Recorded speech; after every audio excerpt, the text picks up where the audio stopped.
का नाश करती है। ऐसी प्रदोषों का नियम वर्णन किया। फिर लिखा शिव महापुराण में, बड़ा सुंदर लिखा विद्यार्थी ने। मान लो आप प्रदोष का व्रत नहीं कर सकते, आप अगर व्रत नहीं कर सकते तो प्रदोष के दिन, प्रदोष काल में शाम का समय सूर्य अस्त का कुछ पल कुछ घड़ी के पहले से लेकर बात करता, प्रदोष काल के अंतर्गत आप शंकर जी के मंदिर में जाकर 1 लोटा पानी 5 बेलपत्र भी अगर समर्पित करते हैं तो संपूर्ण प्रदोष का फल आपके भाग्य में उपलब्ध होता है। प्रदोष शत्रुओं का नाश करती है, प्रदोष शत्रुओं का नाश करती है। ऐसी प्रदोषों का नियम वर्णन किया। फिर लिखा शिव महापुराण में, बड़ा सुंदर लिखा विद्यार्थी ने। मान लो आप प्रदोष का व्रत नहीं कर सकते, आप अगर व्रत नहीं कर सकते तो प्रदोष के दिन, प्रदोष काल में शाम का समय सूर्य अस्त का कुछ पल कुछ घड़ी के पहले से लेकर बात करता, प्रदोष काल के अंतर्गत आप शंकर जी के मंदिर में जाकर 1 लोटा पानी 5 बेलपत्र भी अगर समर्पित करते हैं तो संपूर्ण प्रदोष का फल आपके भाग्य में उपलब्ध होता है। शिव महापुराण में शिव कथा करती है, नंदी का एक पांव ऊपर होता है। आप तो दर्शन करे होंगे शंकर जी के मंदिर में नंदी के, तो नंदी का एक पांव उठा हुआ होता है, एक पांव नीचा की ओर होता है। शिव पुराण की कथा कहती है, मान लो कोई हड्डी से जुड़ा हुआ रोग, नेत्रों से जुड़ा हुआ, मस्तिष्क से जुड़ा हुआ कोई रोग रहता है तो एक नीले कलर का फूल आता है महाराज, उस फूल में हल्दी डालकर गुरुवार का प्रदोष पड़ने पर जो नंदी के पांव के पास समर्पित कर देता है महाराज, उसका रोग धीरे धीरे समाप्त होने लगता है। लिंग पुराण कहती है कि नंदीश्वर भगवान के सामने जो पुष्प समर्पित करा जाता है उसको, ये तो लिखा था स्कंद पुराण और शिव पुराण। लिंग पुराण कहती है जो फूल आपने समर्पित करा उसको लाकर पानी की बाल्टी में डालकर आप स्नान भी कर सकते हो, उससे भी हड्डी के जितने रोग होते हैं उसमें आराम लगने लगता है। जैसे कहीं शरीर नहीं चल रहा, हाथ झुंड पड़ रहा है, हाथ काम नहीं कर रहा, हाथ में झुंझुनी आ रही है, कंपन आ रहा है, उसमें भी ये प्रयोग पर होना चाहिए बृहस्पतिवार की प्रदोष। कौन से बार की? बृहस्पतिवार, गुरुवार की प्रदोष। प्रदोष के दिन यदि आपको कहीं से शमी पत्र मिल गया, प्रदोष के दिन यदि कहीं से आपको शमी पत्र मिल जाए और प्रदोष काल में, प्रदोष का जो समय होता है, शाम का जो समय होता है प्रदोष काल, 4 प्रदोष 5 प्रदोष आप कर देखिएगा कि आपका कोई काम है, कोई नौकरी के लिए आप अप्लाई कर रहे हैं, कोई समस्या बड़ी विकट आ गई है, कोई तकलीफ विकट आ गई है, कोई समस्या विकट आ गई है, प्रदोष के प्रदोष काल में अगर एक शमी पत्र भी आप घर के शिवलिंग को, अब ये करने के लिए आपको मंदिर के शिवलिंग नहीं जाना, अपने घर में जो शिवलिंग, चाहे वो स्फटिक का हो, पादप का हो, कंकर शंकर का हो, लकड़ी का हो, जो शिवलिंग तुम्हारे घर में, कांच का हो, चाहे वो नर्मदा के कंकर का हो, नर्मदेश्वर हो, पाषाण का हो, जो शिवलिंग, चांदी का हो, सोने का हो, तांबे का हो, पीतल का हो, जो शिवलिंग तुम्हारे, एक शमी पत्र यदि आप भगवान शंकर के शिवलिंग पर समर्पित कर रहे हो और उस शमी पत्र को उठाकर रात्रि को 9:15 की जो एक मुहूर्त होता है, एक समय होता है जिस समय पर हम अपने मन की बात भगवान शंकर को कहते हैं, पूर्व में भी इसका वर्णन हम कर चुके हैं कथाओं में। उस 9:15 पर उस शमी पत्र को उठाकर एक कागज में, कटोरी में उसको रख देना। 4 या 5 प्रदोष के उस शमी पत्र को अपने पास में रखिए और जिस कार्य के लिए जा रहे हो उसको जेब में ऊपर के भाग में उसको रखकर लेकर जाइए, आपका वो कार्य सफल होकर ही रहेगा, रुक नहीं सकता। तो शमी पत्र में इतना बल होता है, प्रदोष का जो शमी पत्र होता है वो बड़ा बलवान होता है, बड़ा। प्रदोष, शिवरात्रि, सोमवार की अष्टमी, प्रदोष भी हर महीने आती है, शिवरात्रि भी हर महीने आती है, सोमवार भी हर महीने 2 3 4 5 पड़ी जाती है। सोमवार की अष्टमी जरूर साल भर में 4 या 5 आती है। सोमवार, प्रदोष, शिवरात्रि, सोमवार की अष्टमी, ये वो तिथियां हैं, ये वो बार है। अगर कोई भूल से शंकर भगवान के शिवलिंग का निर्माण करता है या अपने घर में रखे हुए शिवलिंग पर शमी पत्र को समर्पित कर देता है तो जिंदगी में उसका बाल बांका हो ही नहीं सकता। प्रदोष के शमी पत्र में बल होता है। शिव की कृपा कितनी है आप पर जरा विचार करिए।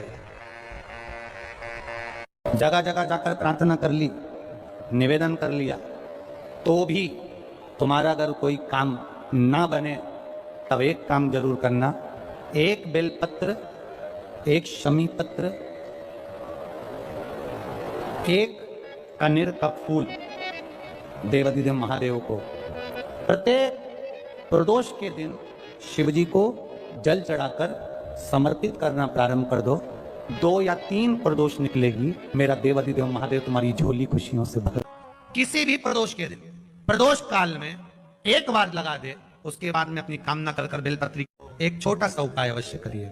अगर बच्चे कोई एग्जाम में बैठ रहे हैं या कंपटीशन एग्जाम है या नौकरी के लिए अप्लाई कर रहे हो, मान लो 4-6 महीने से बैठे हो, 8 महीने से बैठे हो, सर्विस नहीं है, नौकरी नहीं है, तो एक छोटा सा उपाय अवश्य करिएगा शिव महापुराण का।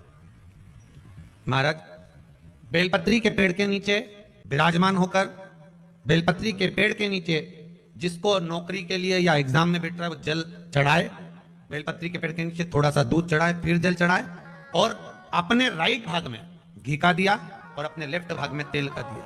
किसी भी प्रदोष के दिन, प्रदोष काल में एक बार लगा दे, उसके बाद में अपनी कामना कर बेलपत्री के पेड़ के नीचे धूप लगाकर प्रणाम कर जाए और चले जाए इंटरव्यू के लिए। बाबा उत्तीर्ण करा ही देगा, नौकरी दिलाए।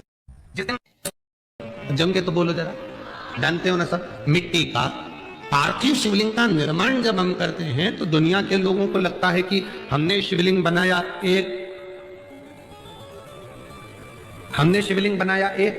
तो एक शिवलिंग के पूजन का फल मिल रहा है। ये दुनिया के लोगों को लगता है कि एक शिवलिंग के पूजन का फल मिल रहा है, पर शिव महापुराण की कथा कहती है पार्थिव शिवलिंग का निर्माण करना और उसकी पूजन करना, उसका मतलब है पार्थिव शिवलिंग को बनाने में जो मिट्टी हम एकत्रित करते हैं, उस मिट्टी में जितने जितने बारीक बारीक कण होते हैं, एक एक धूल का कण, मिट्टी का कण जितने एकत्रित होते हैं शिवलिंग को बनाने में, आप शिव जी का जब स्नान कराते हो, पूजन कराते हो, बेलपत्र चढ़ाते हो, तो जितने मिट्टी के अंदर बारीक बारीक कण होते हैं जिससे जुड़कर पार्थिव शिवलिंग का निर्माण होता है, वो 1000 करोड़ शिवलिंग की पूजन एक साथ हो जाती है। एक ही बार में उतना फल हमारे खाते में चले जाता है, उतना।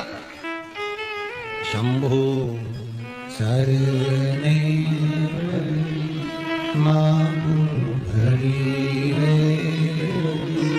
दुख कारो दया करी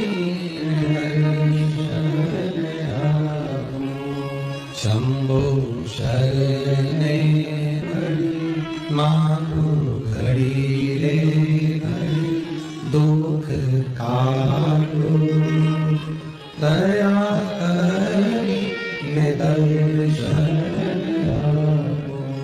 एक पार्थिव शिवलिंग का निर्माण करना मतलब लाखों शंकर भगवान के स्वरूप की पूजन, एक पार्थिव शिवलिंग का निर्माण।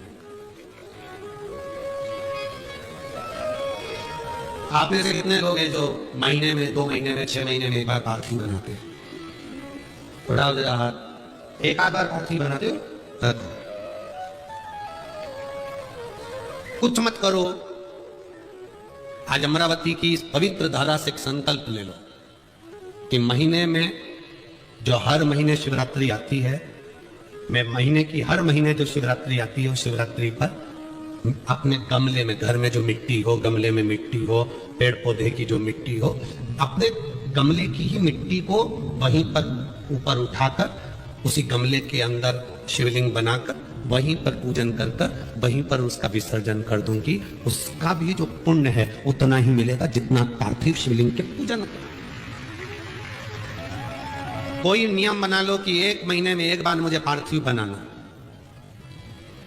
कोई नियम बना लो मैं 3 महीने में एक बार पार्टी मनाऊं, कोई नियम बनाओ कि मैं 6 महीने में एक बार पार्टी मनाऊं, कोई नियम बना लो कि मैं साल भर में एक बार जो सावन के महीने में शिवरात्रि आती है, जैसा आप लोग सब ऑनलाइन बनाते ही हो पार्टी बनाने। एक संकल्प अपने लिए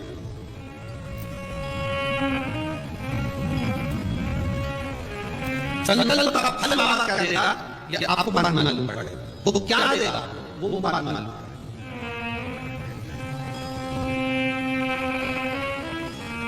और तेरी कृपा बिना न मिले एक भी लेते हैं श्वास, तेरी कृपा से तनो तनो हे गंगाधर मुक्तिवान ओंकार तू, बोले ओंकार तू आनु शक्ति शंभो प्रयास करना। जब जब जिस जिस महीने में जो जो प्रदोष पड़े पड़ा करे, जब प्रदोष पड़े बन सके 1 बेलपत्र, बन सके 5 बेलपत्र, शमी पत्र, हरे मूंग, हरा मूंग, बेलपत्र, एक कलश के अंदर थोड़ा सा पानी लेकर 1 बेलपत्र, हरा मूंग, शमी पत्र डालकर और उसमें थोड़ा सा गुड़ डालकर भगवान शिव का स्मरण कर प्रदोष काल में, मान लो कोई काम आपका बहुत जरूरी है, बहुत दिनों से आप थक गए हैं, नहीं हो रहा, कर्जा बढ़ रहा है, धन नहीं आ रहा, व्यापार नहीं चढ़ रहा, या कोई समस्या बहुत प्रबल है, कोई एग्जाम में बैठ रहे हो नहीं हो रहा, परीक्षा भी दे दी है, रिजल्ट आने ही वाला है, तो भी प्रदोष काल में, प्रदोष के समय वो जल, मूंग, शमी पत्र और बेलपत्र और गुड़ का शंकर के शिवलिंग को समर्पित करना प्रारंभ कर दो। 2 या 3 प्रदोष करोगे और आपकी मनोकामना। श्री शिवाय नमस्तुभ्यम। हर हर महादेव। गुरुजी द्वारा बताए गए उपाय को विश्वास के साथ जरूर करें और कमेंट में श्री शिवाय नमस्तुभ्यम जरूर लिखें। Thanks for watching. प्रदोष के दिन, प्रदोष काल में जलाया गया दीप, प्रज्वलित करा गया दीप 5 स्थान पर फल देता है।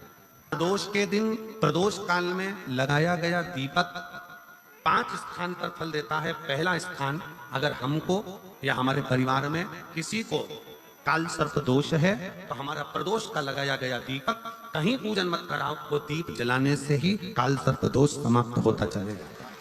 दूसरा स्थान, पितृदोष। अगर किसी ने कह दिया कि तेरे घर में पितृदोष है, तेरे घर में, कई लोग बता देते हैं कि तुम्हारे घर में, कई माताएं पूछती हैं मेरे घर में बेटा नहीं, मेरे घर में 3 बेटी हो गई, 4 बेटी हो गई, 5 बेटी हो गई, बेटा नहीं है, बेटा नहीं, तो किसी ने कह दिया पितृदोष है।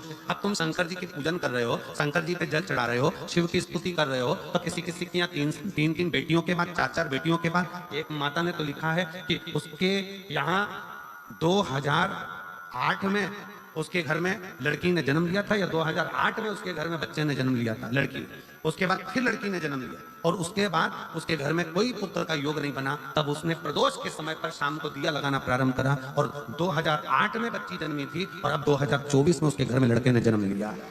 कि प्रदोष काल का लगाया गया दीपक, प्रदोष काल, प्रदोष के दिन, प्रदोष काल का जो दीपदान होता है वो सरल नहीं होता, वो सहज नहीं होता, 5 स्थान की पूर्ति करता है। पहला स्थान किस चीज के लिए?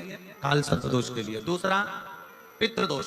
कैसा भी तुम्हें कोई पितृदोष बता दे, कितना भी तुमसे कोई कह दे कि तेरे घर में पितृ का दोष है, तेरे घर में ये दोष है, अगर आप प्रदोष के दिन, प्रदोष काल में, अर्थात सूर्य अस्त के समय के 2:45 तक का जो समय होता है, 2 घंटे के समय का, उसके अंतर्गत अगर आप प्रदोष काल के समय में भगवान शंकर को दीप लगाने के लिए अगर पहुंचे हो तो वो आपको फल देगा ही, पितृदोष का निवारण होगा ही, चाहे तुम कुछ करो चाहे मत करो, वो पितृ की शांति करा दे। दूसरे नंबर पर है पितृदोष। तीसरे नंबर पर है वास्तु दोष।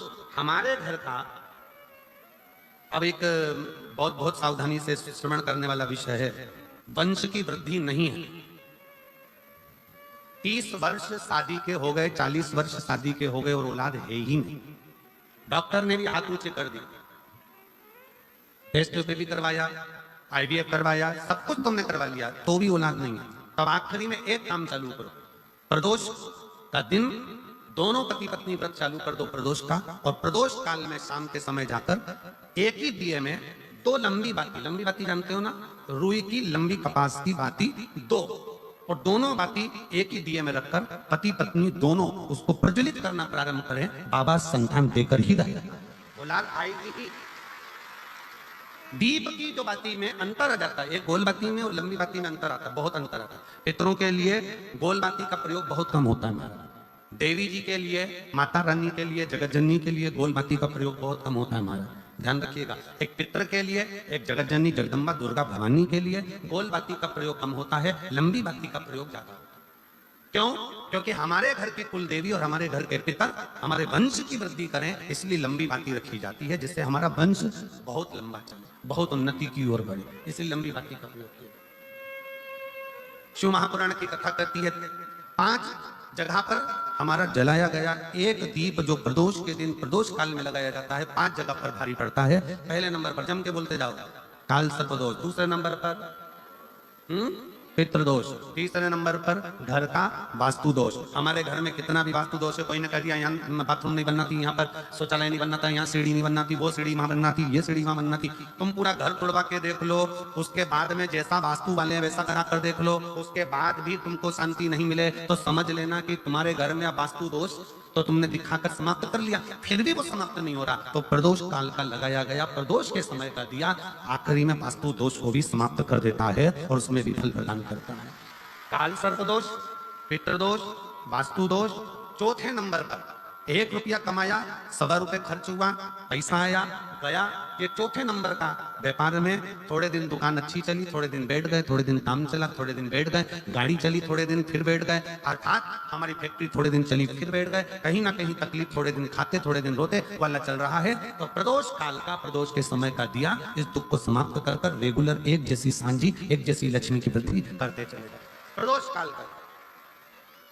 और 5वें नंबर का प्रदोष काल का दिया, प्रदोष समय का दिया 5वें नंबर पर रोग का निवारण कर, रोग निवारण।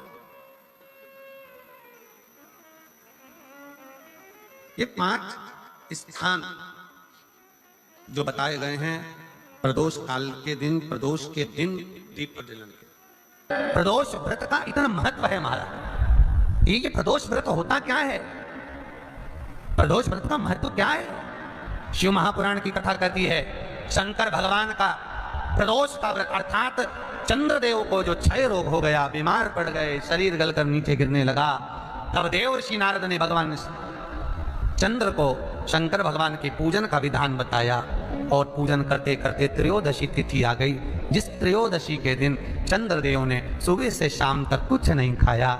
शाम के समय सूर्य अस्त के पहले चंद्रदेव ने स्नान किया, श्वेत वस्त्र धारण करे और श्वेत वस्त्र धारण कर कर चंद्रदेव शंकर के शिवलिंग के पूजन करने बैठ गए।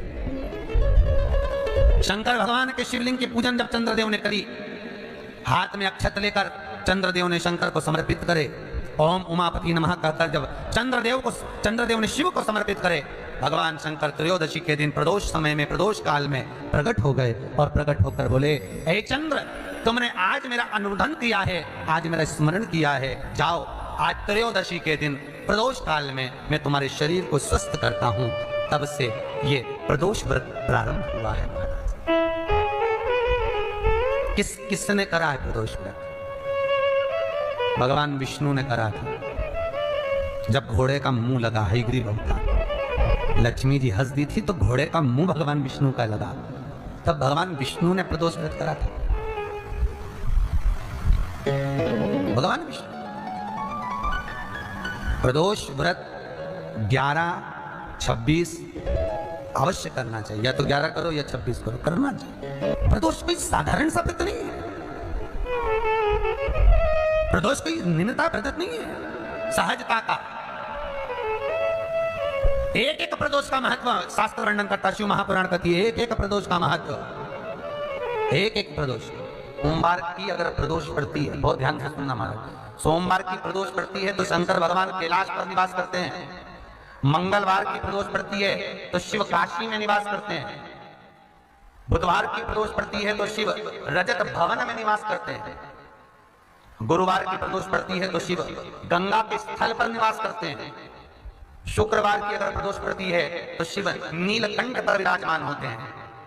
शनिवार की अगर प्रदोष पड़ती है तो शिव शमी के वृक्ष के नीचे रहते हैं। और रविवार की जब प्रदोष पड़ती है तो शिव बेलपत्र के पेड़ के नीचे निवास करते हैं। महाराज, ये एकादशी शंकर से कह रही है कि आपका स्थान ये नहीं कि आप कैलाश पर मिले, उस वार को, उस तिथि के दिन, उस अनुकूल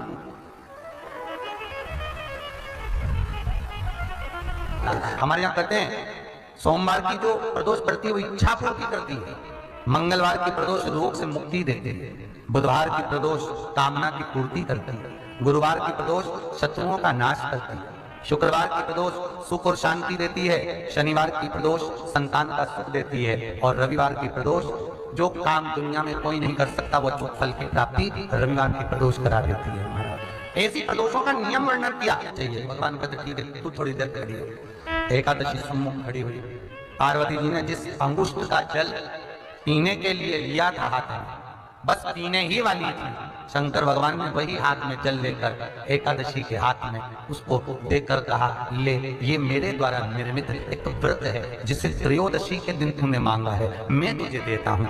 आज इस व्रत का फल मैं तुझे प्रदान करता हूँ। अब तू जिस जीवात्मा को लेकर जाएगी उसका पाप प्रबल नहीं होगा।